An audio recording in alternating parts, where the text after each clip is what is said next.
มาครับมากินข้าวเช้าด้วยกันกับปลากระป๋องแซ่บๆพี่น้องเนาะนี่ครับปลากระป๋องกินกับผักผักกวางตุ้งก็มีส้มปลาด้วยแล้วก็มีทอดปลาทะเลมีผักกวางตุ้งกินกับปลากระป๋องโอ้ยเข้ากันดีมากเลยพี่น้องเลยข้าวร้อนๆครับกินแซ่บๆตอนเช้า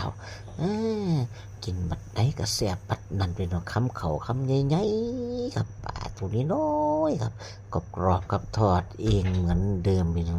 เอ๊ไม่รู้จะอยากกินอะไรบ้างพี่น้องเนาะคิดได้จากปลากระป๋องอย่างเดียวเลยจะจำแก้วตับมะฮุ่งกับแซ่บคือเก่าแหละแต่ว่าช่วงนี้ขอกินปลากระป๋องก่อนเด้อปลากระป๋องเนี่ยก็รู้สึกว่าอร่อยเหมือนกันเนาะโดนนานๆที่ได้กินเที่ยเขาจังก็โหรสชาติดี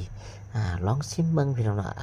บางคนก็เอาไปผัดกะเพราเนี่ยปลากระป๋องบางคนก็เอาไปเฮ็ดยำเนี่ยแต่ว่าน่าจะก็เอามาเปิดกินสดๆเลยพี่น้องกินกับผักกรอบๆกรุบๆกันเลย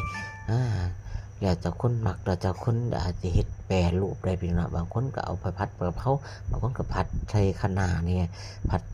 ใส่คะน้าแซ่บกันพี่น้องผัดใส่คะน้าผัดใส่กะเพราใส่หัวหอมเข้าไปเนี่ยเบ้ยปลากระป๋องนี่รสชาติที่เด็ดเลยพี่น้องปลากระป๋องเนี่ยโอ้ยน้ำแดงๆเนี่ยโอ้ยจำเข้าไปใ